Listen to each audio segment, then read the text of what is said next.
আসসালামু আলাইকুম। আমি আজকে গেছিলাম আপনাদের আমাদের বাংলাদেশ কনসুলেট জেনারেল জেদ্দাতে পাসপোর্টের কিছু বিষয়ে। দেখলাম কি যে মানুষের কি অবস্থা, মানে কত মানুষ মাত্র সার্ভিস দিচ্ছে দুজন ব্যক্তি। এই হাজার হাজার মানুষদেরকে সার্ভিস দিচ্ছে দুজন ব্যক্তি মাত্র।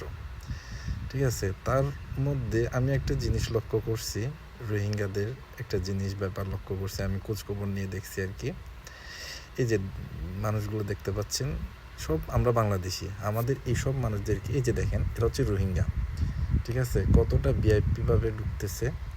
হ্যাঁ, তারা মানে কত নিরাপত্তার সহিত তাদের কাজগুলো করতেছে। আর আমাদের রেমিটেন্স সরকার কাটছে, এই দেখেন তাদের জন্য আলাদা ভিআইপি ডেস্ক এটা।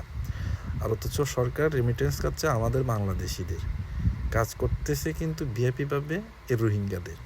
কেন আমাদের কেন তো ভোগান্তি কষ্ট সহ্য করতে হবে? দেখেন, দুইজন মানুষ যদি এতগুলো মানুষকে যদি সার্ভিস দেয়, একটা দেখছেন মানে একটা গ্রুপিং দাঁড়ায় আছে, ওটা হচ্ছে রোহিঙ্গা গ্রুপ। এই যে দেখেন, এটাও রোহিঙ্গা। এরা যাচ্ছে, ঢুকতেছে, ওদের কাজ শেষ করে বের হয়ে যাচ্ছে।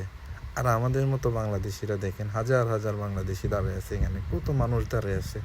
মাত্র বিশ্বাস করবেন, দুজন মানুষ সার্ভিস দিচ্ছে, অনলি মাত্র দুইজন সার্ভিস দিচ্ছে। কতটা কষ্ট